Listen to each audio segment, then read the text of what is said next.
kasih Mas Panji. Selamat siang Bapak Ibu sekalian. Siang.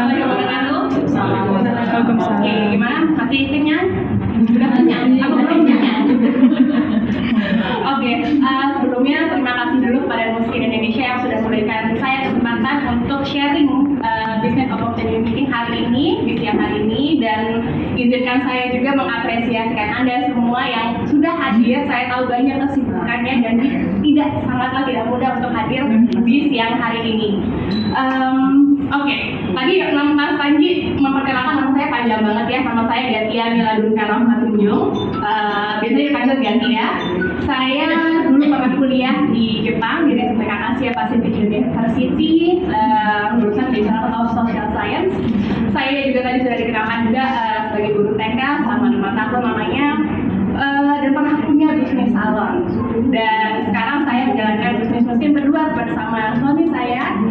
Saya ibu rumah tangga juga, dalam 3 orang putri dan juga seorang mentor bisnis. Oke, next. Oke, sebelumnya saya ingin cerita dulu tentang masa lalu saya, bukan masa lalu ya, sampai sekarang. Karena ini keluarga saya. Saya lahir di keluarga yang sangat sederhana, alhamdulillah serba berkecukupan. Bapak saya adalah seorang pegawai negeri di Kementerian Perhubungan. Ibu saya itu seorang pegawai swasta. Beliau bekerja di NGO, sebuah NGO bahasa Jepang ya, bahasa dan pertukaran budaya Jepang.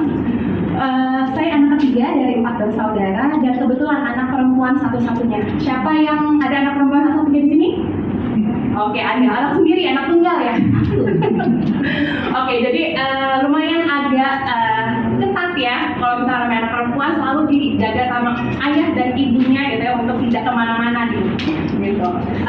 Kemudian di tahun 98 keluarga saya mengalami musibah ya, kehilangan kakak saya di tahun 98 ya. Jadi kakak yang pas di atas saya. Waktu itu dia adalah sakit, dan keluarga saya ini, ayah dan ibu saya bekerja untuk membiayai sekolah kami ya, di sekolah yang terbaik di SD, SMP, dan SMA unggulan. Nah, ini beberapa di sini ada teman-teman saya dari SMA ya, teman-teman saya di sini yang mengenalkan bisnis ini kepada saya. Nah, saya mau cerita sedikit gitu. Kita namanya sekarang sudah usia berapa? Sekarang di atas 30 tahun? 17. Oh, 17. Oke. Oke. Dulu kita masih kecil pasti punya banyak impian. Benar apa benar? Benar apa benar banget? Benar. Benar banget ya. Kalau saya waktu masih kecil, saya ingat sekali waktu saya main bersama kakak saya. Itu pakai kacamata berenang ya, tapi saya membayangkan diri saya adalah sebagai pilot. Saya ingin menjadi pilot. Dan kemudian waktu saya di sana, karena saya senang berbudaya, saya dengan budaya Indonesia, saya senang sekali menari, memakai pakaian daerah, gitu, dan membayangkan diri saya sebagai seorang penari. Dan alhamdulillah memang sekarang saya senang menari dan sering diminta untuk menari, ya. Tapi seiring bertambahnya umur, banyak kendala-kendala, tantangan-tantangan yang kita hadapi. Benar? Benar ya. Jadi mimpi-mimpi tadi yang tadinya indah sekali dibayangkan, itu terkadang pupus di tengah jalan. Jadinya kita hanya menjalani apa yang nyaman bagi kita. Benar? Benar ya. Oke, next. Nah, ini ketika saya mempunyai sebuah impian. Saya waktu SMA sebenarnya pengennya kuliah di Indonesia di universitas terbaik, tapi tidak diterima. 2 kali ikut tes ya, ada yang tunggal ya. 2 kali ikut tes SPMB waktu tidak diterima. Jadi saya membayangkan, mungkin nasib saya bukan ada di sini. Gitu. Saya mencari, oke, baiklah, saya mau kuliah di luar negeri. Itu impian saya yang pertama. Persiapannya apa yang saya lakukan? Karena saya sudah mempunyai sebuah impian untuk kuliah di luar negeri.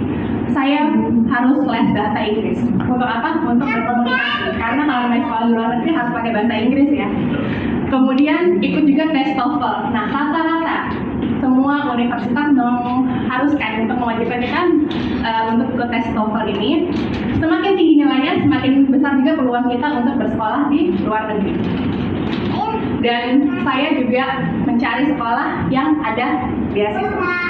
Di mana sekolah yang tempat kuliah ya, yang bisa memberikan saya beasiswa 100%. Jadi orang tua saya tidak harus susah-susah mencari uang untuk biaya kuliah saya. Dan alhamdulillah saya diterima di Ritsumeikan Asia Pacific University di Jepang dengan full scholarship. Jadi orang tua saya tidak membiayai apapun. Dan di sana saya pun mencari part-time job gitu ya, biaya hidup saya sehari-hari. Setelah itu apa? Ini foto saya waktu lulus ya, ada orang tua saya di sana. Saya mendapatkan Certificate of Merit itu sebagai apresiasi outstanding undergraduate thesis. Jadi nilai buat bikin skripsi ya. Kalau di sini skripsi namanya, itu dapat nilainya A+ dan itu masuk dipajang nama saya di situ. Kemudian selama saya kuliah di sana, saya pun juga ingin memberikan kontribusi kepada masyarakat setempat. Saya karena emang dasarnya senang sama anak kecil, jadi saya memilih untuk volunteer, kegiatan volunteer dan ikut pertukaran budaya di sana. Karena apa yang bisa saya berikan di sana adalah saya memberikan performance menari ataupun mengajarkan bahasa Inggris, bahasa Indonesia, dan juga mengajarkan menyanyi bahasa Indonesia. Itu topik saya bunda karena itu yang paling simpel buat mereka. Gitu. Dan ini juga sekolahnya bukan hanya sekolah anak normal ya, Ibu. Ini saya ke tempat sekolah disabilitas. Di sana sekolahnya sangat luar biasa. Mereka tetap diajarkan untuk bisa mandiri walaupun mereka punya keterbatasan. Setelah ini, nah ini adalah second dream. Jadi setelah tadi masa kuliah sudah selesai, ada impian berikutnya.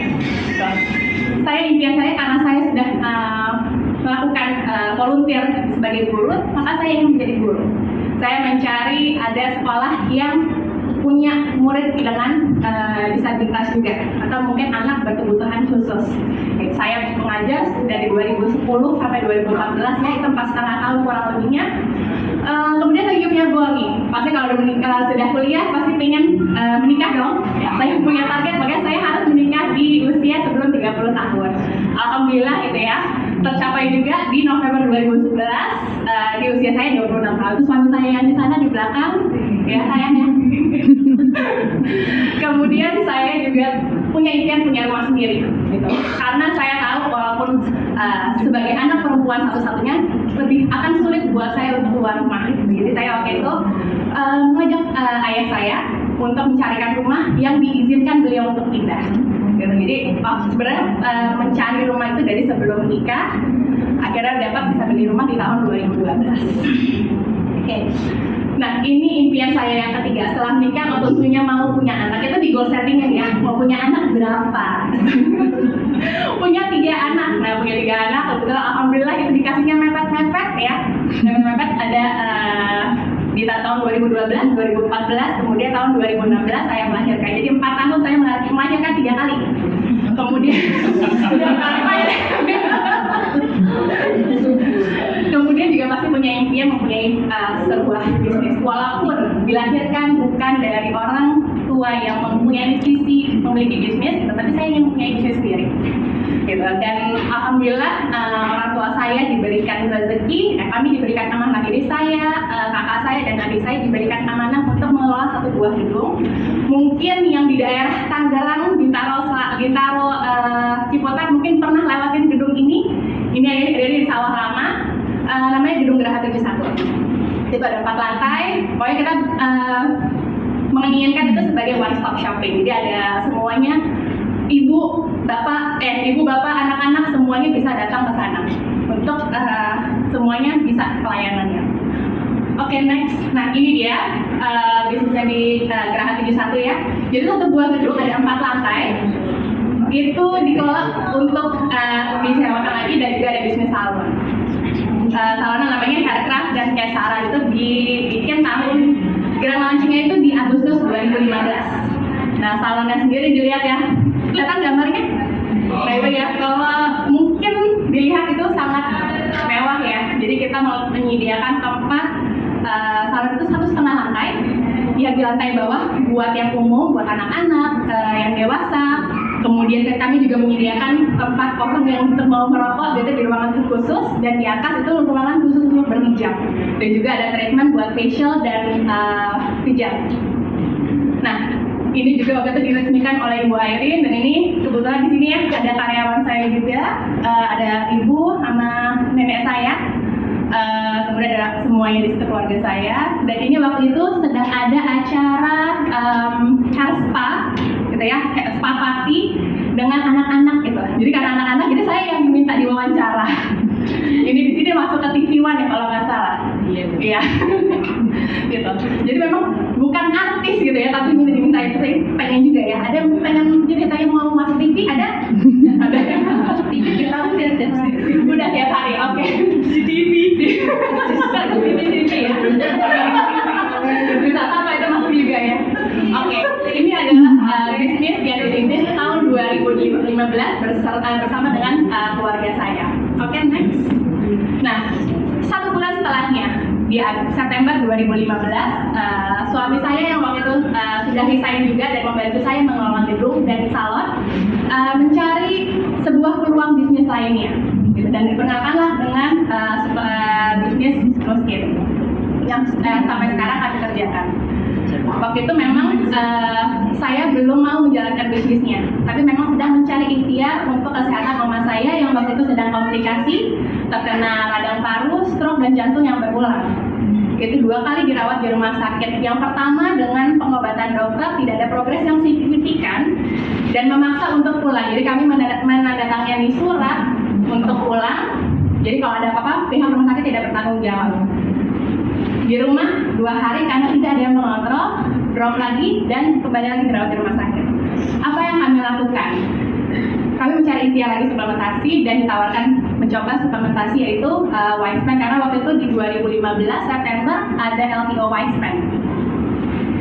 Karena mau ngasih ke orang tua gitu ya, pasti dicari dulu lah uji klinisnya kayak gimana, aman apa tidak, dan semuanya. Dan akhirnya kami memutuskan untuk memberikan suplementasi ke mama, dan alhamdulillah dibantu ya dengan pengobatan dokter, pengobatan medis, dan ditambah dengan suplementasi yang tadinya hanya mengandalkan infus cairan dari rumah sakit, sudah mau makan makanan solid dan sudah bisa lancar lagi komunikasi dengan bahasa Indonesia. Karena waktu yang drop kemarin hanya keluar bahasa Madura. Ada yang orang Madura di sini? Nggak ada ya. Saya pun juga nggak ngerti kalau disuruh ngomong Madura. Nah, jadi waktu itu saya menjadi belief dengan produk Nuskin gitu ya, dengan suplementasinya. Kemudian saya pakai Galvanic Spa dan skincare hariannya juga gitu ya. Saya menjadi belief dengan produknya dan mulai sharing-sharing. Tapi hanya sekedar sharing, belum mau menjalankan bisnisnya. Jadi buat saya bisnis Nuskin itu sebagai income tambahan saja, bukan income utama, karena saya fokusnya di bisnis salon saya dulu. Boleh next? Nah, ini transformasi saya ya, wajah saya itu 2015 belum kenal Edgelock, 2015 sampai 2017 mulai kenal Galvanic, terus 2017, 2020 itu ada pakai dengan Galvanic dan Lumispa, sampai dari tahun 2020 sampai dengan sekarang pakai yang trilogi ya, Galva, Lumispa, dan Mus. Nah, problem kulit saya waktu itu kulitnya kusam, jerawat, bekas jerawatnya banyak, bopeng, pori-pori besar, dan kulitnya banyak. Ada yang sama-sama saya? Banyak ya, lagi semua sama ya. Jadi bukan cuma perempuan doang. Nah, ini foto saya dengan anak pertama saya. Itu di Januari 2014, dan ini di kemarin Januari 2023. Beda 9 tahun. Ya, itu katanya masih kayak adik-kakak ya, ibu dan anak ya. Bener ya? Oke, next. Oke, dan ini transformasi saya dengan TR90. Waktu itu saya ketika ada problem ya, saya jatuh dari tangga ketika hamil anak pertama di usia kandungan 8 bulan. Ya, alhamdulillah hanya ankle saja yang cedera, tapi karena ankle itu arahnya mulai kemana-mana gitu kan. Jadi pencetusnya karena cedera ankle mulai menjalar kemana-mana, yaitu karena HMP, terus sesak nafas, mulai gejala-gejala yang tadinya saya tidak merasa obesitas, tapi ternyata gejala-gejalanya sudah ada gitu. Jadi waktu itu BB naik drastis hingga 95 kilo. Nah, komposisi badannya juga tubuhnya tuh sangat beresiko tinggi ya gitu. gitu. Jadi waktu itu saya coba di Agustus 2016 sampai 2016 ini transformasi saya, ya. Nggak suka olahraga, siapa yang nggak suka olahraga? Makannya jeroan semua, lemak-lemak, ada semuanya saya. Ya. Itu saya dulu ya. Tapi waktu menjalankan program sangat menyenangkan, gitu. Tidak ada craving apapun dan saya yang tadinya ada cedera ankle, bawa badan agak sulit ya, nyari kemana-mana. Tapi sekarang buat olahraga itu menjadi keharusan buat saya supaya saya tetap sehat dan saya ikut bisa ikut lari ya, lomba race lari half marathon itu 21 kilo. Oke, 21 kilo. Oke, terus ada yang tanya, Mbak, sulit nggak sih menjalankan dua bisnis sekaligus? Bisnis salon dan gedung dan juga bisnis nusken, karena dua-duanya dijalankan berbarengan ya di tahun yang sama, hanya beda 1 bulan. Waktu itu juga sama-sama lagi hamil anak ketiga ya, karena kan beda cuma 1 bulan. Nah, kita bandingkan. Waktu itu bisnis salon dan gedung itu memang bukan saya mengeluarkan modalnya, tapi saya punya tanggung jawab untuk mengelola itu ke orang tua saya. Modal yang dikeluarkan lebih dari 500 juta, ya mungkin hampir 1 M. Terus salonnya ini dengan branding sendiri, which is itu agak susah kalau misalkan kita buka franchise salon yang sudah ada namanya, kita menarik customer itu gampang sekali gitu ya. Tapi dengan branding sendiri, jadi kita harus meng-hire orang dengan hairstylist yang sudah punya nama supaya mengundang customer mereka untuk datang ke salon. Challenge-nya apa? Tadi saya sedang hamil anak ketiga ya. Karena branding sendiri, sistemnya pakai trial error gitu. Karena kita kan mau sama-sama mensejahterakan karyawan, mensejahterakan kita juga gitu. Jadi pada sistem ini nggak berhasil, kita ganti lagi. Sistem ini nggak berhasil, kita ganti lagi gitu. Kemudian problem yang ketiga adalah integritas dan kejujuran karyawan. Di sini boleh tahu siapa yang punya bisnis konvensional? Ibu, kalau misalkan ada karyawan pas awal-awal ada yang jujur, apa yang suka ada uang-uang atau uang? 3 kali kecualian. Problemnya ternyata sama gitu ya. Integritas dan kejujuran karyawan ini adalah satu hal yang paling basic sebenarnya. Mungkin awalnya baik, cuma mungkin lihat kesempatan mereka adalah ada yang ambil stok produk kami, kemudian ambil uang itu mungkin nilainya kalau dihitung itu mungkin lebih dari 10 juta gitu kan. Itu yang kita tidak tahu ya, yang ketahuan segitu, cuma yang nggak ketahuan itu nilainya saya juga kurang paham berapa gitu. Jadi disitulah karena ada apa namanya kejujuran karyawan ini gitu ya. Jadi kan kami harus mengurangi karyawan, otomatis saya sebagai owner harus standby di salon ya, datang paling pagi dan pulang pakai paling malam, dan harus jaga kasir supaya nggak ada yang ambil uang lagi ya. Nah, kita sebagai owner digaji nggak Bu Silvi? Enggak ya. Sama, benar, kita sebagai owner, kalaupun ada profit lebih pasti disimpan untuk biaya operasional atau biaya tak terduga lainnya ya. Dan di tahun 2018 bisnis salon mengalami stagnan ya. Jadi ini biaya operasional itu lebih besar dibandingkan dari omset salon, sehingga harus menguras tabungan kami gitu ya. Bukan hanya tabungan saya tapi juga dari kakak saya dan juga adik saya. Karena apa? Kami tidak akan meminta sepeser pun dari orang tua gitu, karena satu gedung dan salon itu sudah diamanahkan, maka itu tanggung jawab kami. Jadilah itu semua menguras tabungan kami, dan akhirnya salon harus tutup di Oktober 2019. Kenapa? Untuk supaya gedungnya tetap berjalan gitu. Jadi kami mengorbankan salon harus tutup. Nah, sedangkan di bisnis nuskin tadi ya, saya join di September 2015. Model yang dikeluarkan, saya hanya beli 4 galvanik dan 1 paket white span. Itu kurang lebih tidak lebih dari 30 juta modal yang dikeluarkan. Sama lagi sama anak ketiga, challenge-nya pun juga banyak ya.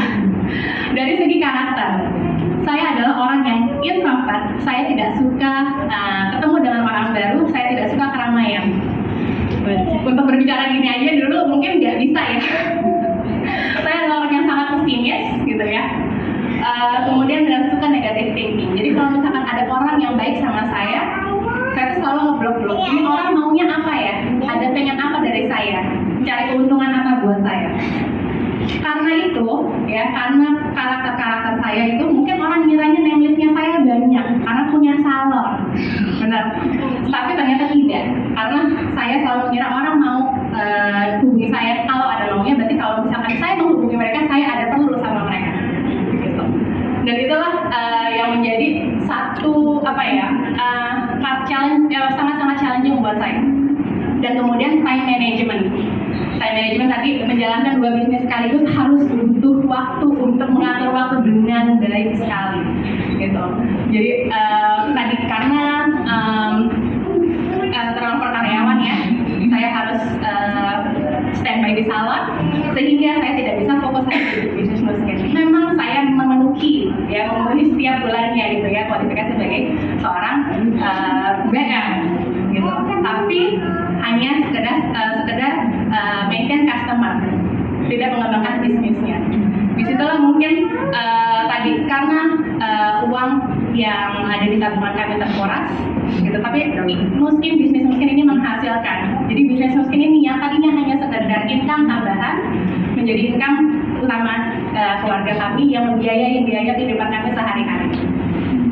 Oke, next. Nah, kenapa sih Nuskin? Nah, Nuskin ini ya, Nuskin itu udah lebih dari 50 market di luar negeri ya, di worldwide. Kalau ada perusahaan yang berada di 50 negara, berarti perusahaannya apa? Bagus ya, terpercaya gitu. Dan ini Nuskin sudah tahun ini 39 yang benar ya? 39 tahun berdiri, kemudian dengan total penjualan 2,58 billion di tahun 2020. Dan Nuskin ini masuk ke perusahaan terbuka, dia listed di New York Stock Exchange. Dan kalau misalnya bilang ada, Mbak saya pakai klinik dokter. Oh iya, kita juga punya kliniknya, kita juga punya dokternya, kita bukan tingkat dokter ya, udah PhD scientist ya, kita punya lebih dari 75 in-house scientist di Nuskin. Kemudian ada 2 laboratorium center yang besar yang raksasa di Amerika dan di China, dan sudah melalui quality process 6S ya, jadi benar-benar sangat aman, terdaftar di BPOM, halal dan aman dipakai jangka panjang. Dan kalau misalkan ada yang nanyakan, Mbak bisnis ini halal apa tidak dijalankan? Terima Nuskin ya, ini selamat lagi kepada Nuskin Indonesia yang sudah mendapatkan sertifikasi syariah ya, tepuk tangan untuk Nuskin. Ya, Nuskin ini masuk ke penjualan langsung berbasis syariah. Ya, jadi kalau misalkan ada yang masih ragu-ragu, sudah ada sertifikasinya, tinggal kasih lihat aja. Oke, nah kemudian apa yang didapatkan? Tadi why Nuskin? Next. Nah, how to do-nya, tugasnya Nuskin banyak ya. Jadi kita ini cuma nggak perlu pusing-pusing mikirin produk apa lagi yang keluar sekarang. Ada lagi Lumista IO yang baru keluar ya. Kemudian kita nggak perlu pusing mikirin distribusinya, cara memasarkannya seperti apa, terus mikirin kirim-kirimnya kayak gimana, biaya komisinya seperti apa, bikin aplikasinya seperti apa. Sekarang coba Nuskin punya aplikasinya macam-macam ya. Ada apa? Vera, ada yang Connect, TR90, semuanya ya. Coba kebayang nggak kalau berapa uang yang kita keluarkan untuk membuat aplikasi tersebut? Mahal? Mahal ya, mahal banget. Tapi Nuskin sudah memberikan itu semua ya. Tugas kita apa? Cuma apa? Gunakan saja produknya, kemudian kita suka, kita merasakan manfaatnya, kita jual produknya ke teman-teman, ke saudara, dan juga apa? Berbagi peluang bisnisnya. Nah, dari tugas 3 ini, sesimpel ini, apa yang bisa kita dapatkan? Next. Nah, what you get? Mungkin ada 3 tahapan berbisnisnya. Yang pertama adalah share. Kita di sini sebagai share adalah sebagai brand affiliate, tugas kita hanya membangun customer base. Membangun customer base, ada orang yang beli produk sama kita dapat sharing bonus dari setiap produk yang kita jual. Ya, mau jual TR90, jual galvanik, tiba-tiba dapat uang, enak? Kemudian yang kedua adalah tugasnya juga simpel. Tadi sama, tugasnya seperti kita di Indonesia, kita membangun customer base dan juga membangun brand affiliate. Nah, apa lagi yang didapatkan? Tadi sharing bonusnya tetap dapat, tapi ada tambahan building bonus 5-40% dari total omset. Ya, dan itu bersifat progresif. Jadi semakin besar omset kita, semakin semakin besar kita dibayarkan. Tinggal pilih aja mau income berapa, udah dikejar, ya, enak ya. Kemudian yang ketiga kita lead. Di sini kita sebagai leader. Yang kita kerjakan sama. Sebenarnya kita share juga, kita ngebuat juga. Sekarang di lead kita membangun apa? Customer base. Kita membangun brand affiliate dan juga membangun brand representative. Dari sini semuanya kita dapatkan. Sharing bonusnya dapat, building bonus yang 5-40% dapat, dan ada tambahan lagi leading bonus 5% 6 generasi. Enak ya? Enak ya? Ini nggak kemegang. Kalau uangnya udah tahu, kalau misalkan belum tahu nanti tanyakan lagi sama sponsornya atau orang yang mengundang ya. Oke, nextnya saya tadi uangnya. Nah, Nuskin ini menghadiahkan kerja keras kita dengan perjalanan yang sangat menyenangkan. Ada yang waktu itu ke Moskow, ke Turki, gitu ya. Tahun ini di bulan Mei kita ke Melbourne, ya. Dan tahun depan, tahun 2024 itu ada kualifikasi untuk ke Hokkaido. Kalau dulu dapatnya 2 tiket, sekarang ada kualifikasi khususnya untuk mendapatkan 4 tiket. Ya, jadi kalau misalkan kalian berpasangan bisnis ya, suami istri, bisa ajak anak-anaknya atau mungkin bisa orang tuanya. Ya, enak. Nah, nanti kualifikasi khususnya di sini ya. Nah, di sini. Oke, next. Selain tadi trip ya, ada tanya, Mbak, aku nggak pernah bisnis, aku nggak tahu caranya gimana, aku nggak melek teknologi, pakai aplikasi itu gimana caranya, aku nggak bisa keluar rumah, anakku banyak gitu, aku anaknya 3, tapi ada juga anaknya 5, ada yang anaknya 7, ya, yang menjalankan bisnis ini gitu ya, sama aku nggak punya banyak waktu. Tenang gitu ya, karena di Nuskin diajarkan cara memulai bisnis dengan cepat dan dengan benar ya. Jadi bukan kita ditinggal gitu aja yang kayak anak itu kehilangan induknya, dan kita benar-benar didampingin untuk tahu cara mulainya, dan kita dikasih bimbingan penggunaan produk dan teknologi yang benar. Dan ada ya, kita bisa tanya nih ke beauty consultant, ke health consultant buat tahu produknya dan bisa membantu untuk kita menanyakan problem customer kita apa. Kemudian tadi setuju ya, tadi yang pasti yang datang dari siang tadi ada Pak Adi dan Mbak Edi juga memberikan personal development ya dari bisnis Nuskin. Saya yang tadinya introvert gitu ya, kalau ngomong di sebelah sini aja nggak bisa gitu ya. Tapi sekarang bisa berdiri di sini men-sharingkan sebuah peluang bisnis ke teman-teman semua. Kemudian kita juga ada offline dan online event support. Offline ya seperti ini, gitu. Kita tidak hanya undang orang aja, datang orang mendengarkan bisnis opportunity meetingnya seperti apa. Dan online event supportnya juga ada training setiap bulan yang diadakan Nuskin, yang kita hanya tinggal klik link di Zoom sudah ada. Dan kita juga ada ekosistem bisnis berintegritas. Tadi ya, kita harus menjunjung tinggi integritas. Apa sih yang kita lakukan? Satu, kita nggak boleh, ada rules minus itu udah jelas banget gitu ya. Nggak boleh jual di bawah harga, tidak boleh merebut customer atau prospekan orang lain gitu ya. Apalagi tidak jual di e-commerce, benar? Apalagi waktu itu banyak ya, banyak ya. Nah ini kita semua insya Allah ya dijauhkan dari orang seperti itu gitu ya. Dan ini benar-benar kita menjunjung tinggi integritas kita. Dan di sini berbuat baik itu adalah tabungan kita, gitu ya. Karena kita namanya bisnis mau berkah, maka kita harus berbuat baik kepada orang lain, ya, kepada banyak orang. Oke. Nah yang namanya bisnis ya teman-teman pasti ada namanya up and down-nya. Saya selama 7 tahun ya, saya join di Nuskin itu di September 2015. Selama 7 tahun pun ada on-off-nya. Walaupun on-off-nya itu walaupun hanya sekedar mencari customer, tidak membangun bisnisnya, gitu ya. Tapi ada masa-masa kelam, masa-masa yang tidak diinginkan, gitu. Boleh next mas? Nah ini the biggest loss, gitu ya. Karena pandemi, gitu ya. Pandemi waktu kemarin di tahun mulai tahun 2020 gitu. Kita semua ditakutkan oleh adanya COVID, gitu. Semuanya berjalan online. Tapi waktu itu setelah salam tutup, ibu saya merestui, enggak, kamu fokus aja di Nuskin. Jalankan apa yang sudah kamu mulai dari awal, Bunda ikhlas. Kamu fokus di Nuskin ya. Oke, jadi setiap ada mau prospek, mau telepon, mau apa, selalu minta izin sama Bunda. Tapi di Agustus 2021 tahun lalu, gitu ya, saya harus kehilangan seseorang yang sangat penting, ya, untuk ibu saya.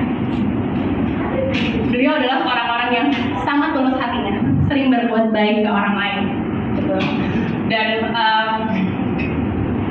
kehilangan beliau adalah salah satu yang membuat saya buat apa lagi sih jalanin miskin.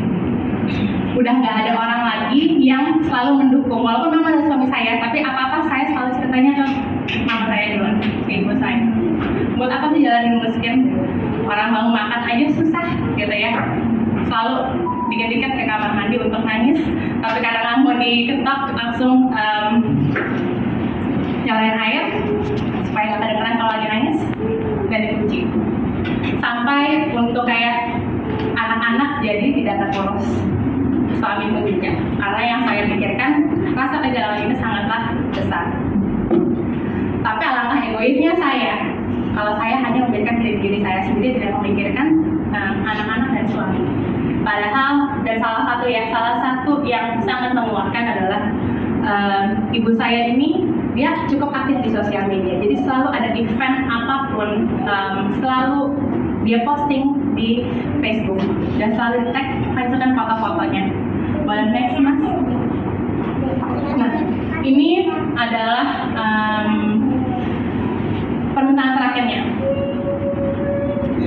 Waktu itu ulang tahun saya yang ke-36 tahun 2021. Ini tepat 1 bulan 1 hari sebelum beliau meninggal. Beliau menuliskan di situ, ya, seiring dengan waktu kamu tampil menjadi wanita yang luar biasa, bunda yang selalu ada untuk ketiga putra putrimu, Syira, Nara, dan Adara. Istri yang dapat menjadi partner dalam usaha kalian berdua. Teruslah berkiprah cantikku, jadilah mompreneur yang handal, yang jujur, integriti, dan bermanfaat buat banyak orang. Hanya membaca kata-kata itu yang membuat saya terus maju di musik.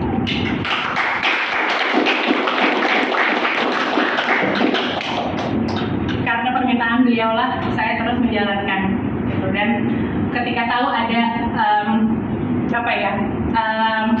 keluh kesah, saya bawa dalam doa. Dan kadang saya minta sama suami saya yang antarin aku ke makan.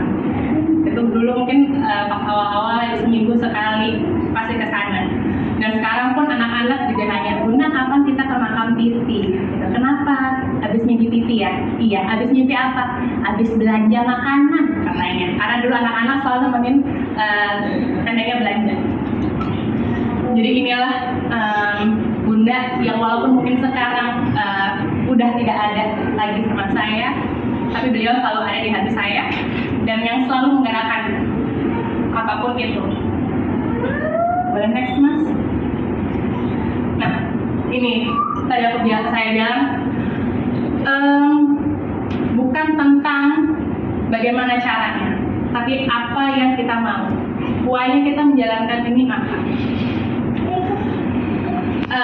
Tadi satu-satunya menggerakkan dulu adalah permintaan adalah ibu saya. Dan sekarang karena beliau tidak ada, saya pun juga harus membuat, walaupun sudah tidak ada, harus membuat beliau bangga. Gitu, walaupun tidak ada di waraganya, tapi beliau pasti melihat dan saya yang membuat beliau bangga. Sebenarnya saya boleh membuat bangga bapak saya, ya, yang hari ini lagi operasi katarak. Hari ini mohon doanya supaya dilancarkan. Ya, beliau lah satu-satunya sekarang ya orang tua yang saya punya, ayah saya. Beliau tidak pernah mengeluh apapun dan selalu memberikan yang terbaik untuk anak-anaknya. Dan itu beliau sebagai keluarga besar saya. Dan ini ya teman-teman, Bapak Ibu sekalian, karena Y tadi ini semuanya menjadi lebih mudah.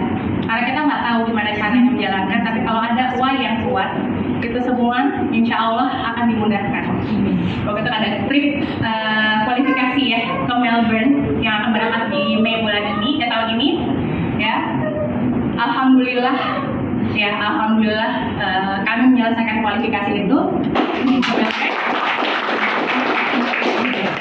Itu mentor saya yang luar biasa, Laura dan Mas Bayu, yang selalu membimbing. Jadi walaupun saya waktu jalan besar rasa kehilangan saya, beliau tidak memaksakan saya untuk menjalankan.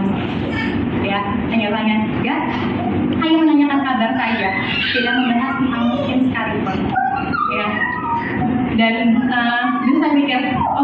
ini benar-benar semuanya seperti keluarga. Ini bisnis bukan mengenai tentang berapa uang yang kamu mau, berapa tentang uang tidak semuanya tentang materi. Tapi bisnis ini mengenai manusia, gitu, bagaimana kita berbuat baik dan bagaimana kita memberikan dampak kebaikan bagi orang lain juga. Next. Nah, ini keluarga saya di Nuskin yang sudah menjadi apa ya? Kalau misalkan nggak ketemu tuh kayak rasanya kangen banget kayak dulu. Pas offline tuh kayak ketemu setiap hari. Pas online tuh rasanya cuma ketemu di layar Zoom aja gitu ya, rasanya ada yang kurang. Dan ini kemarin mulai alhamdulillah ya sekarang udah PPKM cabut jadi bisa lagi ketemu sama keluarga besar di Nuskin ya, di Nuskin Indonesia. Itu foto di sana itu Ghost Star Camp pertama kali saya lagi hamil anak ketiga di situ. Itu ada bareng-bareng ya sama teman-teman di Nuskin. Jadi ada bajunya tadi kan Dream, Set Goal, apa lagi tuh? Believe, Take Action, sama Lead. Ya, itu pas banget kita yang di urutan kita lagi hamil anak ketiga. Kemudian di Super Ghost Star Camp waktu di Hotel Shangri-La. Itu lagi ada Expo Nuskin di Kota Casablanca. Udah, dan terakhir itu yang event di sebelah sana lagi ada Gossiping Forum yang di Kota Bandung ya. Oke, next. Dan ini tadi bukan hanya mengenai uangnya, tapi kita juga harus membantu orang lain. Karena dengan apapun yang kita sharingkan tentang produknya, tentang peluang bisnisnya, kita bisa membantu orang menjadi lebih sehat, menjadi lebih cantik, dan mendapatkan solusi apa yang mereka inginkan. Dan juga pastinya kalau misalkan mereka mencari solusi finansial di sini pun juga ada. Jadi tinggal dicari aja apa yang mereka mau, kita bisa bantu mereka. Gitu ya. Ini saya lagi waktu itu bikin event di Bandung, gitu ya. Ada kita hanya bawa komron aja waktu itu untuk timbang masa lemak, gitu ya. Waktu itu ini lagi LTO riset, ya ini hanya sebagian yang datang ke rumah, yang lain langsung dikirim ke customer, gitu ya. Kemudian saya ini bantu tim saya untuk presentasi di sebuah kantor, ya. Jadi apa yang kita lakukan itu hanya sharing aja. Kita pakai produknya, kita suka, kita rasakan manfaatnya, kita sharing ke orang lain untuk beli produknya dan menjalankan bisnisnya juga. Udah tinggal itu aja, nggak usah pusing-pusing mikirin yang lain-lain. Gitu. Terakhir ya Mas ya kalau nggak salah. Nah, oke nih itu terakhir saya. Semoga apa yang saya sharingkan siang hari ini bermanfaat buat Bapak Ibu sekalian. Putuskanlah sekarang karena kehidupan kita itu berubah setiap 5 tahun. Ya, roda itu berputar. Jadi putuskan hari ini juga. Sampai jumpa di Hokkaido.